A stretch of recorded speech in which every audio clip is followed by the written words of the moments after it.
정치 맞수다 시작하겠습니다. 오늘은 김상일 정치평론가, 장성철 공론센터 소장과 함께하겠습니다. 어서 오세요. 안녕하세요. 안녕하세요. 내란 특검이 윤석열 전 대통령에게 조사받으러 나오라고 한 날이 바로 오늘 오전 9시입니다. 그런데 안 나왔습니다. 당초 어제 날짜로 통보를 했는데 윤 전 대통령 측에서 미뤄달라고 하자 오늘로 통보를 한 건데 이마저도 또 미뤄달라면서 안 나온 겁니다. 특검은 5일 토요일에 나와라 마지막 출석 통지가 될 것이라고 했습니다. 조사에 응하지 않으면 영장 청구하겠다. 뭐 이렇게도 읽히는데요. 먼저 윤 전 대통령의 불출석 어떻게 보십니까? 법 앞에 평등, 누구에게나 통해야 하는 것이죠. 근데 윤석열 대통령에게는 법 앞에 특별을 원하는 것 같습니다. 불법 계엄 이후에 한 번도 제대로 반성하지 않는 오만하고 뻔뻔한 모습이 계속되고 있다고 생각을 합니다. 역사에서 이것을 제대로 정리하지 못한다면 이것보다 작은 일들, 더 큰 일은 없겠고요. 이거보다 작은 일들이지만 그래도 중요한 일들, 어느 것도 정리할 수 없을 것이다. 왜? 이것이 큰 사안인데 정리를 못하면 이거보다 작은 일들은 저렇게 큰 것도 정리가 안 됐는데 왜 나가지고 그러느냐라는 생각으로 모두가 저항을 하지 않겠습니까? 그러면 법 앞에 평등은 모두 무너지게 될 것입니다. 그 단초를 지금 만들려고 하는 모습이라 굉장히 위험하다고 생각합니다. 내란보다 더한 일이 어딨냐 이런 말씀이시네요. 어떻게 보셔요? 염치가 없는 짓이죠. 그러니까 나와서 조사받고 뭐 수사받고 그렇게 해야죠. 혐의가 또 중대한 혐의 아니겠습니까? 근데 저는 세 가지 이유가 있다고 보여져요. 그러니까 첫 번째로는 저렇게 소환에 대해서 이의 제기를 하는 게 기싸움하는 거. 특검과? 네, 만만하게 보이지 않겠다라는 것. 그게 있는 것 같고요.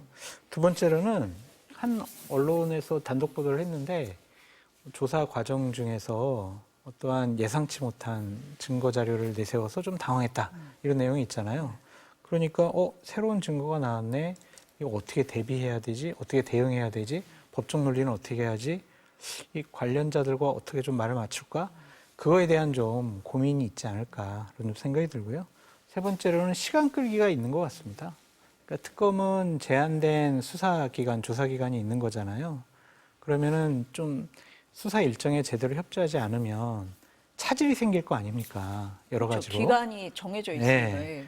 그러면은 좀 한 대 맞을 거, 두 대 맞을 거, 한 대 맞을 수도 있다. 뭐 이렇게 생각해서 좀 시간 끌어서 최대한 수사에 좀 비협조해서 나에게 씌워지는 혐의에 대해서 제대로 좀 수사가 진행되지 못하도록 하겠다라는 의도가 있는 것 같은데 이 세 가지 이유 다 부적절한 것 같아요. 많은 국민들이 분노해하고 있잖아요. 저렇게 아직도 경호처의 경호를 받으면서 저런 식으로 막 거만하게 걸어다니면서 왔다 갔다 하는 모습 국민들 눈에 그렇게 좀 좋게 보이지 않습니다. 그래서 지금이라도 좀 반성하시면서 제대로 좀 조사받으시라라고 말씀드립니다. 지금 소장님이 비협조적으로 나온다 이런 말씀을 하셨는데 특검에서 그래서인가요? 출석을 한 후에도 조사 방해 행위로 간주할 수 있는 행위가 있을 경우에는 형사소송법이 정한 조치를 취하겠다 이렇게 얘기를 했어요. 아마 소장님이 앞서서 그 지난주 말에 1차 조사받을 때 오전에는 받다가 오후에 갑자기 안 받겠다고 했잖아요. 그 이유 말씀을 하시는 것 같은데 그때 보면은 박창환 총경이 피의자 신문을 하고 있는데 오후에 이제 거부를 한 거 뭐 그런 걸 염두에 두는 것 같습니다. 또 특검은 윤 전 대통령 변호인단에 대해서도 수사방해 혐의에 대해 조사하겠다 뭐 이렇게 나왔는데 아까 기싸움 말씀도 하셨는데 특검 입장에서도 수사를 뭐 지연하거나 회피하는 건 그냥 방치하지 않겠다. 뭐 이렇게 읽어야 됩니까? 절대 방치할 수가 없는 사안이고요.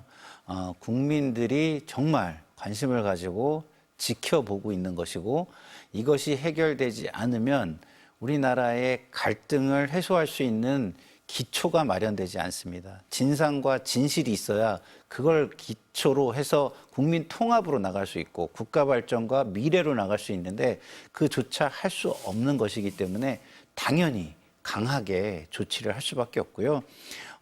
만약에 계속 이렇게 수사 협조에 불응하면 제가 볼 때는 구인장이라든가 아니면 체포영장이라든가 구속영장이라든가 이런 수순으로 나가게 될 것이고요.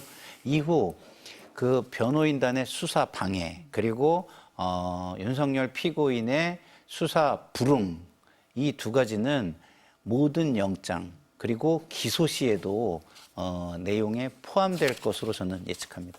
강제 수사까지 갈 수 있고 철저하게 할 거다. 사실 윤 전 대통령이 검찰 출신이기 때문에 누구보다 법을 잘 알고 있잖아요. 그래서 더 이렇게 나온다 뭐 이런 비판도 있기는 하잖아요. 예, 그렇기 예. 때문에 국민들이 볼 때는 법을 아는 사람일수록 법을 지키지 않고 법 기교, 법 기술을 통해서 본질을 흐리고 흙탕물을 일으켜서 본질로 가는 관심을 차단하는 방법들을 배우는구나 이렇게 생각을 합니다. 그래서 그런 부분들을 앞으로 어떻게 해소할지 아는 사람일수록 더 이런 식으로 기교를 통해서 피해 나가고 본질에는 접근 못하게 하는 것을 어떻게 막을 수 있을지에 대해서 제도적인 대책이 강구되어야 한다고 생각합니다.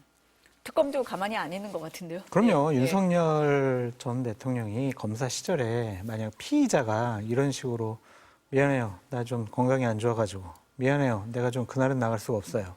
미안해요. 제가 원래 받던 재판 좀 받고 좀 심신 여러 가지 회복하고 나갈게요. 이러면 아유 그러십시오 하면서 피의자의 인권을 보장해 줬을까 그런 생각이 듭니다. 그래서 본인이 과거에 했던 그리고 결정을 했던 그리고 피의자를 바라보던 그 태도를 다시 한번 되새겨봤으면 좋겠다라는 생각이 들고요. 거듭 말씀드리지만 이 혐의가 어떤 단순 도둑질 아니잖아요. 거짓말 아니잖아요. 대한민국과 대한민국 국민을 상당히 위험스럽게 만들었고 자칫 잘못하면 나라가 대단히 혼란스러워질 수 있었고 망할 수도 있었다고 좀 보여지거든요. 그런 중대한 범죄 혐의를 받고 있는데 이렇게 수사에 제대로 협조를 하지 않는다. 이거는 정말 국민적인 분노를 더 크게 불러일으킬 것 같아요. 매를 벌고 있다. 저는 그렇게 좀 말씀드리고 싶어요. 그래서 좀 지금부터라도 제대로 좀 수사받고 이제 특검은 마지막 봐줬으면 좋겠어요. 더 이상 저런 식으로 수사에 안 나오려고 그러면 강제적인 수단을 동원을 해가지고 제대로 빠른 시간 안에 이 사안의 진실을 좀 밝히는 수사나 조사가 진행됐으면 좋겠다라고 말씀드립니다. 평론가님도 뭐 강제 수사로 갈 것 같다 이렇게 말씀을 하셨는데 특검에서 오늘 얘기할 때도 마지막 출석 통지가 될 거다 이렇게 얘기를 한 걸로 봐서 두 분 생각하고 비슷하게 특검에서도 지금 보고 있다. 사안을 엄중하게 보고 있다. 이렇게 봐야 될 것 같습니다. 김건희 국정농단 특검도 내일부터 이제 수사 본격화되거든요. 그러면 김 여사 소환도 특검이 이렇게 네. 강하게 밀어붙일 거다 이렇게 봐야겠네요. 이거는 또 다른 차원에서 강하게 밀어붙일 수밖에 없다라고 생각합니다. 그 이유는 기본적으로 윤석열 대통령이 저렇게 오만하고 뻔뻔한 모습을 보이고 있는 거에 더해서 그 배우자라는 상징성이 있습니다. 그 배우자라는 상징성이 있는데 만약에 봐주기 수사로 만약에 또 이렇게 국민들의 의혹을 산다면 그러면 특검의 신뢰는 무너질 수밖에 없는 것이고요. 그리고 김건희 특검법, 도이치모터스 수사와 관련해서도 봐주기 논란이 이미 있었습니다. 근데 그 논란을 극복하는 모습을 보여주지 않으면 이 특검은 그 결과를 어떤 결과를 내놔도 국민들 앞에서 그 신뢰성, 결과에 대한 신뢰성을 담보하기 어렵지 않겠습니까? 그래서 그런 부분을 상당히 마음에 두고 있지 않을까 이런 생각이 듭니다. 김건희 여사는 입원도 했었잖아요. 검찰 소환 있을 때. 진짜 예. 그걸 보면서요. 아, 옛날 드라마에서 재벌들이 담요 무릎에 덮고 휠체어 타고 나타나는 그런 모습이 연상이 됐습니다. 정말 국민들이 볼 때 참 가지가지 하신다라는 생각을 했을 것 같습니다.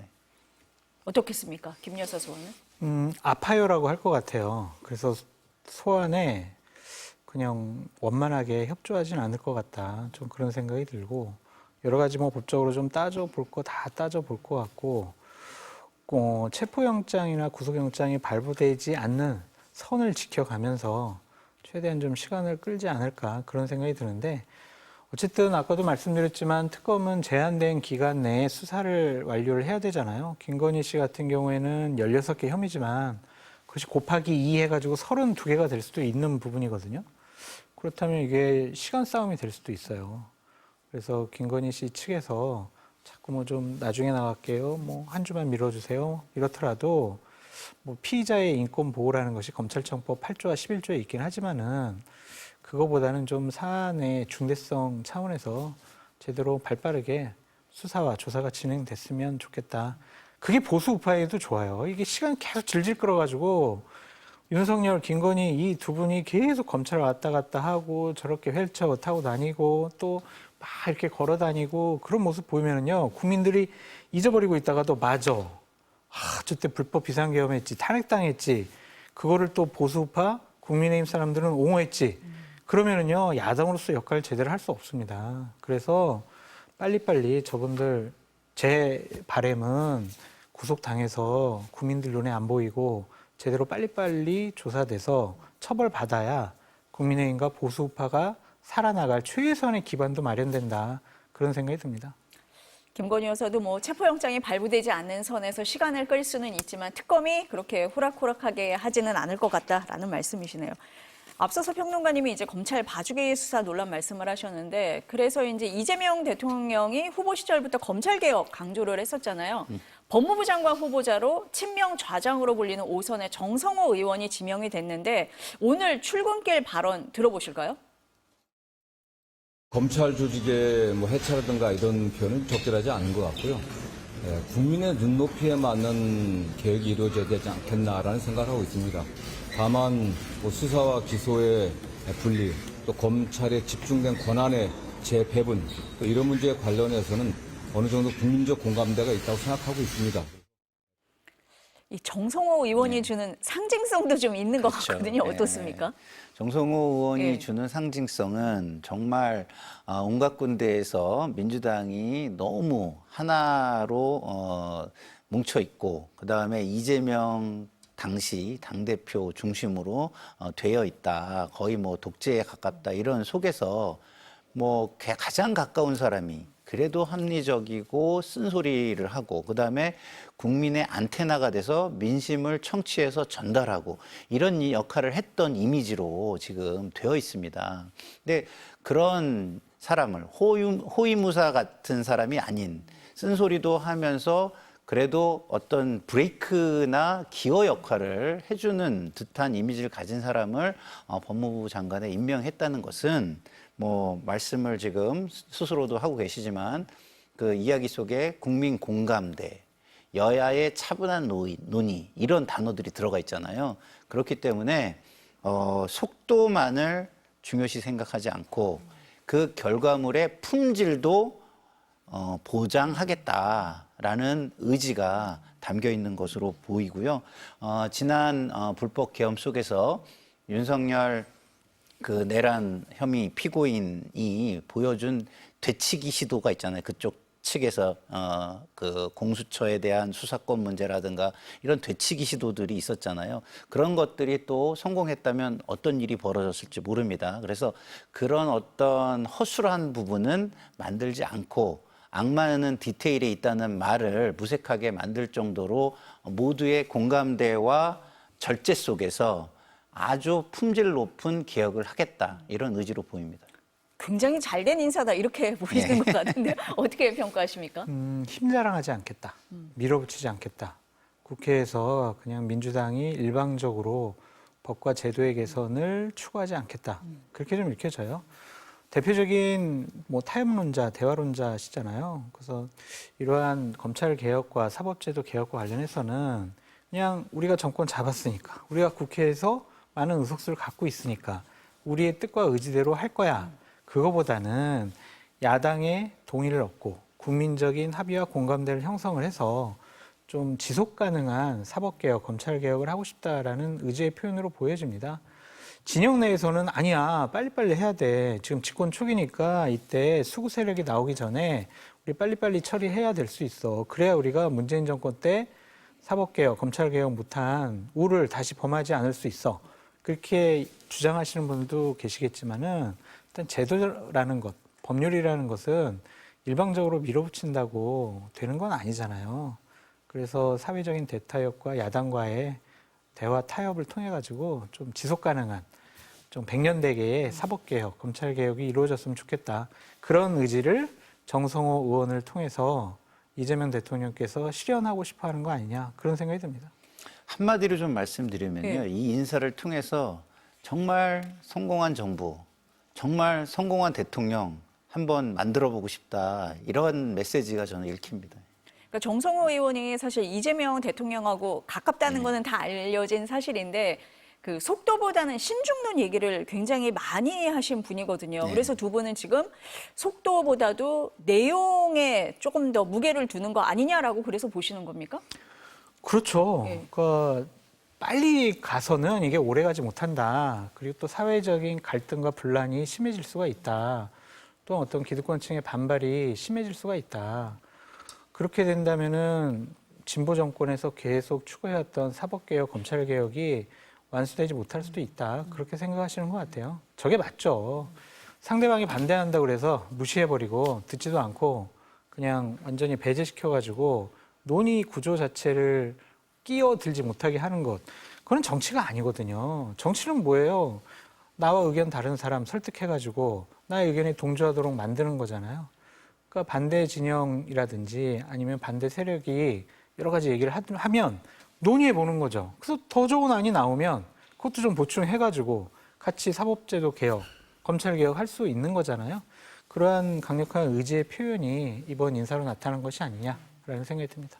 그리고 대선의 의미도 참 잘 인식을 하고 계시는 것 같아요. 그리고 시대 정신도 굉장히 마음에 잘 담아두시고 계신 것 같습니다.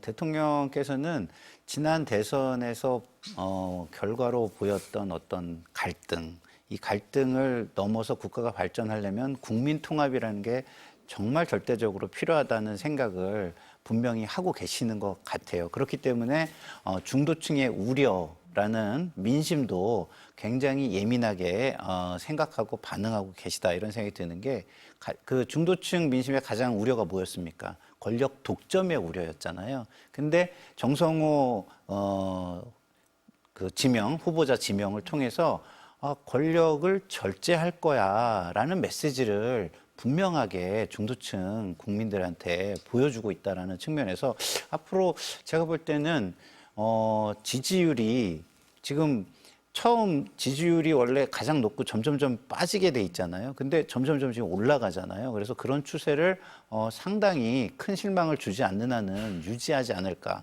더더군다나 반대쪽에서는 그런 우려를 대안으로 선택할 수 있는 모습을 보여줘야 되는데 전혀 대안으로 인정할 수 없는, 심지어는 대안이 아니라 야당으로조차 인정할 수 없는 그런 모습을 지금 보여주고 있는 거거든요. 그런 속에서 아까 제가 표현한 성공한 정부, 성공한 대통령을 꿈꾸고 있는 것이다 라는 생각이 듭니다. 심우정 검찰총장은 사의를 표명을 했습니다. 오늘 오후 3시에 입장문 발표한다고 하는데 여러 생각이 들 것 같은데요. 어떻습니까? 기본적으로 새로운 리더십이 들어오면 새로운 리더십의 공간을 열어주는 게 그동안의 사정기관의 관례였습니다. 그런 관례를 잘 알고 있을 거라고 생각하고요. 더더군다나 이전에 불법계엄 이후에 보여준 모습이 굉장히 논란도 되고 또 어떤 수사의 대상도 지금 되고 있는 상황 속에서 부담도 상당히 컸을 거라고 생각해요. 그런 부담을 갖고 있는 상황 속에서 이제 법무부 장관이 지명되고 민정수석이 지명이 되고 그렇기 때문에 새로운 리더십이 만들어지는 과정이라는 것을 이제는 느낀 것이고요. 그 속에서 그러면 나는 이런 새로운 리더십이 앞으로 나가고 만들어지는데 공간을 열어주는 것이 맞겠다라고 생각하지 않았을까 이렇게 봅니다. 임기 2년은 되지 않았지만 어쨌든 지금은 수순이다 이런 말씀이시네요. 어떻습니까? 전 도망가는 거라고 보여요. 도망이요? 네. 비겁하다라는 좀 생각이 듭니다. 임기제가 있는 검찰총장이잖아요. 그러면은 그 임기를 보장해준 여러 가지 의미랑 취지가 있을 거예요. 그것을 그냥 스스로 저버린다라는 것은 나쁜 선례를 만든 거기도 하다. 그렇게 좀 말씀드리고 싶고, 수사 대상에 될 수 있다라고 여러 가지가 보여져요. 여러 가지 비화폰 쓴 것도 있을 것이고, 또 하나는 구속이 이제 윤석열 전 대통령 구속이 취소됐을 때 즉시 이제 상고하지 않은 그런 부분들 관련해서는 어느 정도 좀 직권남용이 있는 것이 아니냐, 불법적인 비상계엄에 동조한 것이 아니냐, 이러한 혐의를 받을 수 있고 받을 수 있어서 본인이 검찰총장 신분으로 예를 들면 특검의 소환 조사를 받지 않는다라고 어떻게 확정할 수가 있겠어요? 그렇다면 그것이 처벌이 된다라고 하면 대단히 불명예적인 모욕이니까 본인 이제 검찰총장이라는 직을 벗어버린 건데 그래도 아무리 생각해도 좀 옳은 것 같지는 않습니다. 저게 이제 이렇게 파급 효과가 있을 것 같아요. 그러니까 임기제 공직자들, 공무원들, 그분들 같은 경우에 지금 불편한 동거를 이재명 대통령과 하고 있는데 나도 그만둬야 되나? 이제 이런 생각을 할 수 있는 분들이 있어요. 그러면은 저는 기본적으로 대통령과 저런 공적인 자리에 있는 분들이 임기를 같이 해야 되고 정권이 바뀌면 그만둬야 된다는 생각을 갖고 있는 사람인데 일단은 제도는 임기가 있는 거잖아요. 그걸 스스로 저렇게 발로 차버린다라면 나 살고 보자라는 생각이 있을 수 있을 거고 후배들 검사들이 어떻게 생각을 하겠습니까? 지금 사법개혁하고 검찰개혁한다고 해서 뭐 수사청, 기소청, 검찰 해체 수준 이런 식으로 진보 진영에서 문제 제기를 하고 있는데 거기에 대표적인 수장이 미안, 나 그만둘게 너무 비겁해 보이잖아요. 그래서 참 후배 검사들도 상당한 자괴감을 느낄 것 같다 그런 생각이 듭니다. 검찰 내부가 좀 뒤숭숭할 것 같다 뭐 이런 얘기는 많이 나오고 있는데 3시에 입장문이 나온다고 하니까요. 어떤 내용이 담길지는 좀 지켜봐야 될 것 같습니다.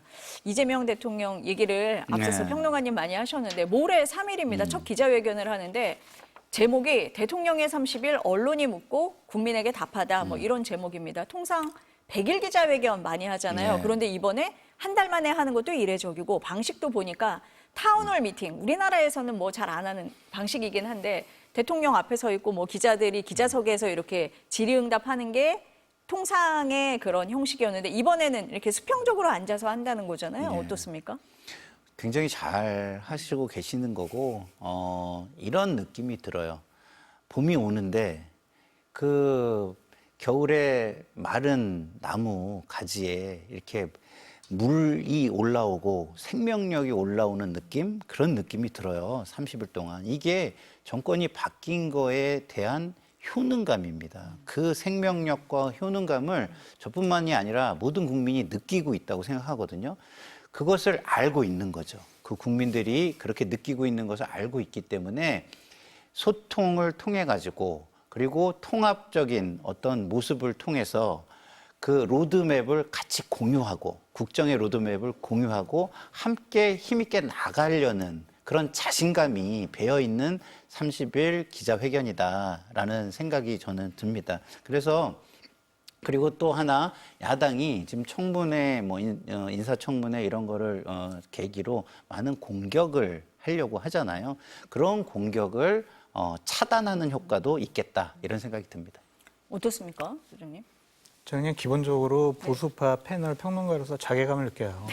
제가 이제 또 자괴감까지. 능력과 실력이 없어서 비판할 대목을 찾을 수가 없다. 그렇게 좀 말씀을 드립니다.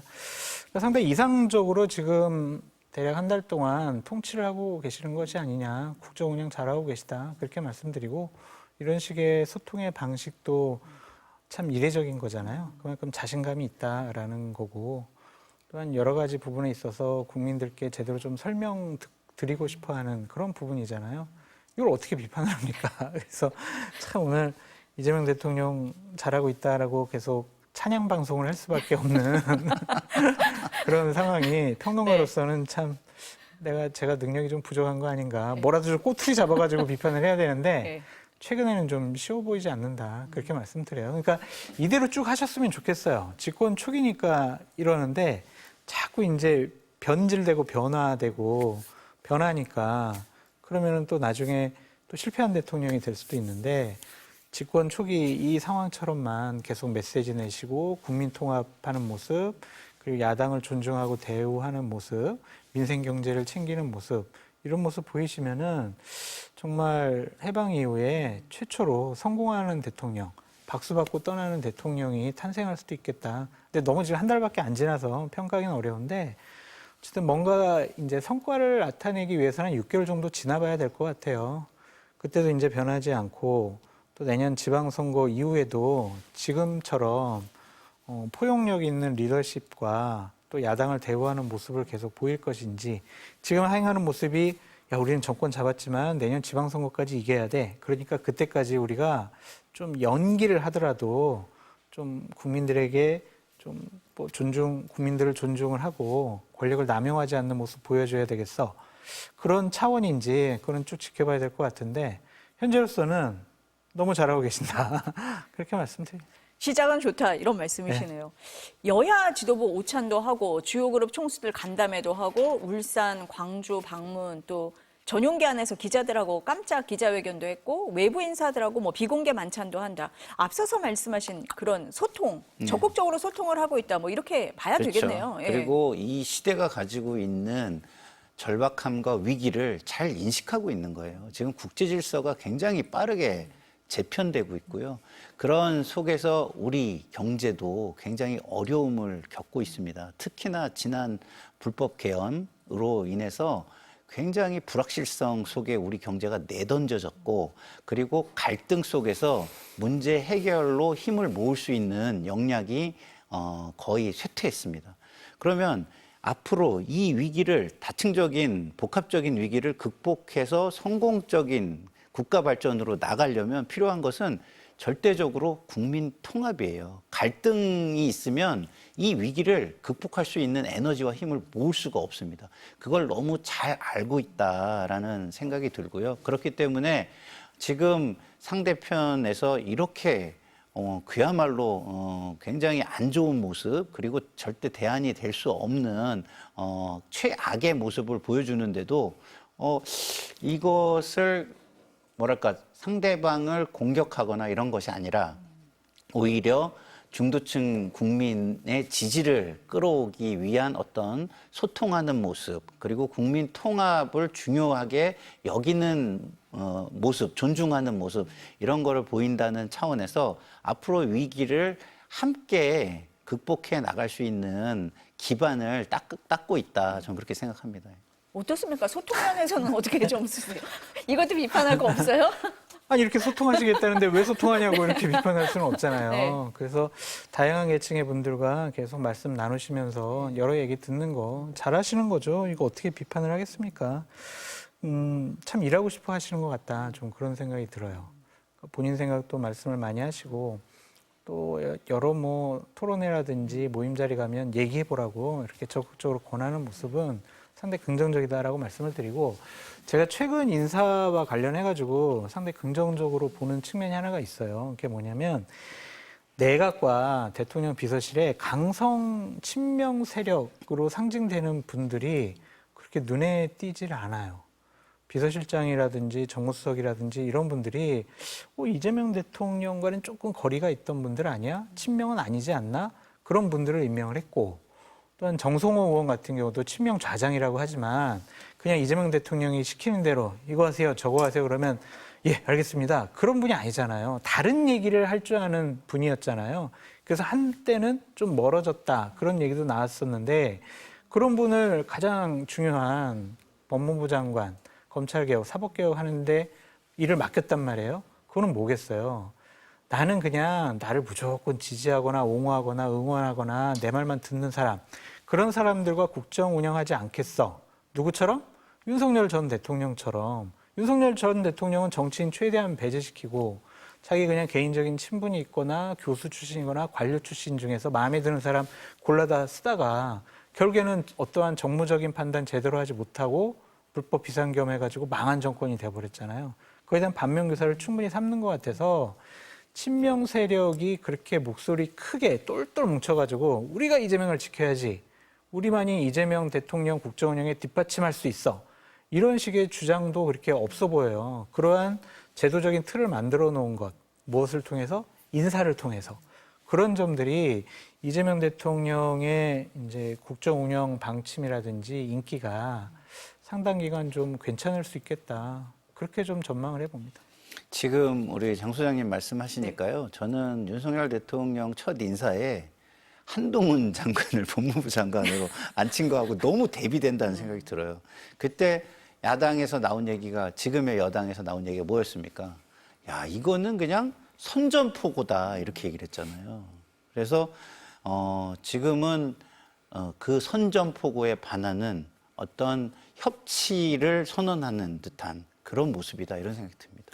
지금 보면은 소통 말씀을 하셨는데 속도면에 있어서도 3대 특검 다 통과를 시켰고 추경 예산안도 편성을 했고 인선에 있어서도 19개 부처 중에 17개 부처 장관 후보자가 지명이 됐잖아요. 속도도 굉장히 좀 빠르다는 느낌도 들거든요. 그러니까 필요한 네. 부분에 대해서, 그러니까 일머리가 있다 이렇게 저는 느껴지는 게 정말 국민들이 지금 필요한 부분이 있지 않습니까? 그게 뭡니까? 일단은 불확실성을 제거하는 거예요. 그리고 기대와 희망을 어떤 방향에서 갖느냐 하는 거예요. 그래서 그런 부분에 대해서는 명확한 메시지를 주고 있는 겁니다. 그리고 지금의 헌정 질서나 국정 질서를 안정화를 빠르게 시켜야만 그런 부분에 대해서도 빠르게 나아갈 수 있다라는 차원에서 기반 다지기는 굉장히 빠르게 하고 있고 지금 위기를 극복하는 기초 체력을 형성하는 데는 굉장히 빠르게 속도를 내고 있다고 생각하지만 앞으로 어떤 방향성에서 국가 발전의 큰 방향을 그려가고 거기에 힘있게 나가는 데는 국민 통합을 기반으로 하려는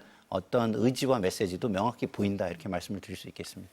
인수위가 없었잖아요. 그럼에도 불구하고 속도는 좀 빠른 것 같거든요. 준비를 잘해 놓으신 준비가 것 돼 같아요. 있었다. 왜냐면은 윤석열 전 대통령이 탄핵당한 이후에 대선이 다 이제 벌어질 거라고 예상된 시점부터 이번 대통령은 그냥 이재명 대통령이겠네라고 생각을 했잖아요. 그러면은 인수위는 없었지만은 대통령으로서 할 일들을 준비할 기간이 좀 충분하지 않았느냐. 한 50여일 정도 된 거 아니냐. 그동안 여러 가지를 좀 잘 준비하신 것이 아니냐라는 좀 생각이 들고 기본적으로 이재명 대통령께서 특정한 이념이라든지 진영에 매몰되지 않은 또한 자신의 정당 민주당에 여러 가지 강한 개혁 드라이브라든지 아니면 민주당을 강하게 지지하는 분들의 주장만을 그냥 빠르게 해결하려고 하는 생각이 좀 덜 하신 것 같아요. 속도 조절이 있는 것 같습니다. 그런 점들이 지금 상당히 사회적인 갈등을 줄이고 국민의힘을 조금 더 오그라들게 만드는 것 같아요. 그러니까 울타리 쳐놓고 점점점 동굴 속으로 가둬가는 것 같단 말이죠. 뭐라도 좀 진영 논리에 빠져가지고 막 이제 친명 인사 대폭적으로 내각에 넣고 비서실에 넣고 여러 가지 이념적인 정책들을 드라이브를 걸어야 야당으로서는 봐라 지금 독재하고 있는 거 아니냐 지금 나라를 망치려고 하는 거다 지금 뭐 저런 자기 사람 챙기는 거 아니냐 이렇게 비판을 해야 되는데 그렇게 해서 비판할 대목이 없어 보인단 말입니다. 그러니까 그건 뭐겠어요. 정치를 잘하고 있다라고 평가할 수밖에 없는 부분이죠. 제 바람이 있다면 이재명 대통령이 대통령이 당선된다라고 MBC에서 제일 먼저 이제 속보를 띄웠잖아요. 그 이후에 국회 앞에 와가지고 지지자들을 향해서 했던 연설문이 있어요. 그리고 취임식이라고 하기보다는 뭐 이렇게 당선되고 나서 국회에서 이제 한 연설문이 있어요. 그거를 항상 들춰보시면서 그래 나 대통령 되기 전에 이런 마음가짐이었지라는 것을 계속 다 잡으면 성공한 대통령이 될 수 있지 않을까 그런 생각이 듭니다. 지금 이제 웬만하게 잘 흘러가고 있다 이렇게 지금 말씀을 하고 계신데 하나 삐그덕대는 부분이 김민석 국무총리 후보자 인준인 것 같습니다. 여야가 첨예하게 맞서고 있는 문제이기도 한데요. 양당의 입장부터 먼저 들어보시겠습니다. 먼저 김민석 국무총리 인준안을 신속하게 처리하겠습니다. 국민의힘이 지금처럼 인준을 방해하면서 근거 없는 비방과 음해, 허위사실 유포를 멈추지 않는다면 이는 민형사상 책임을 묻겠다는 점도 분명히 해둡니다. 12월 3일 내란 이후 사실상 6개월 동안 정부가 공백 상태였습니다. 이제는 이재명 정부가 제대로 일할 수 있게 해야 합니다. 이재명 대통령 명심하시기 바랍니다. 인사청문회 따위 증거자료도 없이 우기기만 하면 넘어갈 수 있다고 착각할지 모르지만 새틀처럼 가볍고 오만한 김민석 국무총리 인준을 강행하는 그 순간 이재명 정부의 몰락이 시작된다는 것을 명심하기 바랍니다. 우원식 국회의장은 여야 합의 더 해라 네. 기다리겠다 이런 입장이긴 한데 6월 임시국회가 4일에 끝나거든요. 맞습니다. 예. 어떻게 됩니까 이거는 그러면? 그래서 7월 3일로 지금 인준안 처리를 예정하고 있습니다.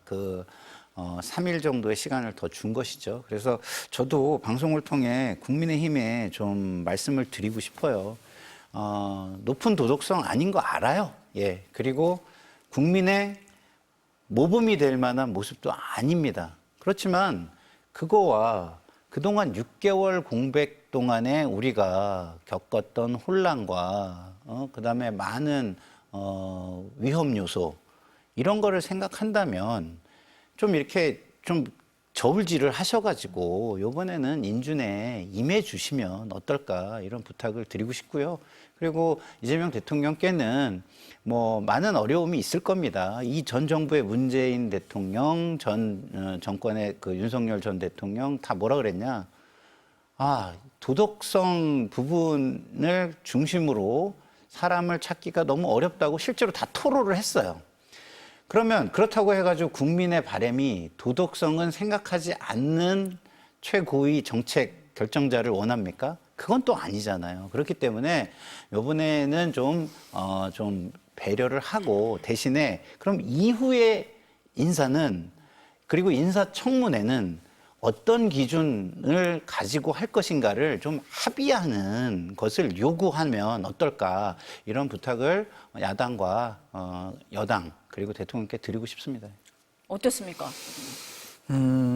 야당으로서 역할을 하려면 두 가지 기본적인 조건이 필요해요. 하나는 국회 내에서의 세력, 의원 수죠. 그리고 또 하나는 민심이에요. 여론입니다. 근데 저는 스스로 김민석 총리 후보자와 관련해서는 도덕적으로 문제가 상당히 많다라는 생각을 갖고 있고 저런 분 말고 다른 분을 총리로 지명을 했으면 어땠을까 기본적인 생각을 갖고 있는데 일단은 뭐 참고인 증인이 없었다라고 얘기를 하고 있지만은 그것도 정치력으로 국민의힘이 풀었어야 될 문제예요. 다수 의석은 민주당이 갖고 있기 때문에 그냥 주장만 갖고 검증을 제대로 했다라는 것은 불가능하거든요. 근데 본인들이 자초한 부분도 있기 때문에 김민석 후보자가 총리로서 부적절합니다. 도덕적, 윤리적, 법률적으로 부족합니다. 정책적으로도 부족합니다. 이런 거를 국민들 앞에 확실히 보여줬어야 되는데 이게 좀 부족하지 않았느냐라는 좀 생각이 듭니다. 자칫 잘못하면 발목 잡기로 보일 수가 있습니다. 그래서 총리 인준 문제와 관련해서 이렇게 어마어마한 저주의 말씀, 이재명 정부의 몰락이 시작된다. 이런 말씀보다는 일단은 한 6개월 정도는 뭐 국민의 선택에 의해서 이재명 정부가 출범했잖아요. 그럼 일할 수 있도록 이제 좀 여러 가지 문제는 해주고 또 이제 거기서 또 잘못된 일들이 벌어지면 야당으로서 역할을 하면 되지 처음부터 이런 식으로 막 무조건 못하게 한다는 것이 과연 맞는 것이냐. 본인들 2년 6개월 전으로 되돌아가서 한번 생각을 해보시라. 말도 안 되는 장관 후보자들 본인들이 얼마나 그렇게 많이 옹호했는지 다시 한번 속기록 되돌아보시든지 아니면은 신문기사 되돌아보세요. 그러면은 본인들 지금 주장이 얼마나 좀 창피하고 부끄러운 것인지 느끼실 수 있을 것 같아요. 야당의 역할은요, 그냥 저렇게 대통령실 앞에 가서 마이크 잡고 우리는 반대합니다. 그렇게 외치는 것이 아니라 정책적으로 여당이 어떠한 실수와 잘못이 있는지 그런 것들을 체계적으로 지적할 수 있는 실력에서 야당의 역할은 시작하셔야 된다라고 말씀드려요.